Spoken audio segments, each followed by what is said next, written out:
Witam Was serdecznie, z tej strony Asia. Dzisiaj zapraszam Was na film, w którym pokażę, jak stworzyłam kalendarz, taką przypominajkę urodzinową, imieninową, zwłaszcza dla męża i dzieci. Oni, zwłaszcza dla tej pierwszej osoby, która najmniej pamięta wszystkie daty, myślę, że my kobiety najbardziej.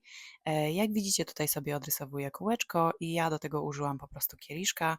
Później te kółeczka powycinam i to będą bardzo fajne takie tabliczki, na których będę mogła umieścić właśnie daty.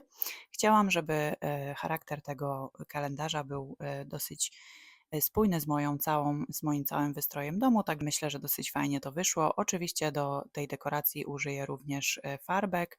No i tak jak wiecie, ja zawsze używam resztek farb, takich jak mi zostały właśnie z malowania ścian, więc to mi pozwala uzyskać spójny wygląd w całym domu, ponieważ te wszystkie kolory przeplatają się w każdym pomieszczeniu, więc dosyć fajnie to wyszło.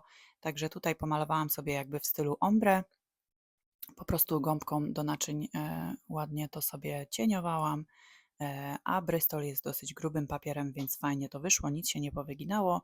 Zostawiłam, żeby wyschło, no i następnego dnia, tak jak zobaczycie, stworzyłam całą resztę.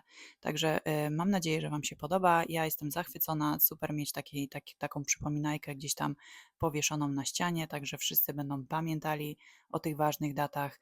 Nie trzeba gdzieś tam przypominać. Także mam nadzieję, że Wam się spodoba, że również zainspiruje Was do stworzenia czegoś podobnego. A póki co przyjemnego oglądania Wam życzę, no i do zobaczenia w kolejnych filmach. Cześć!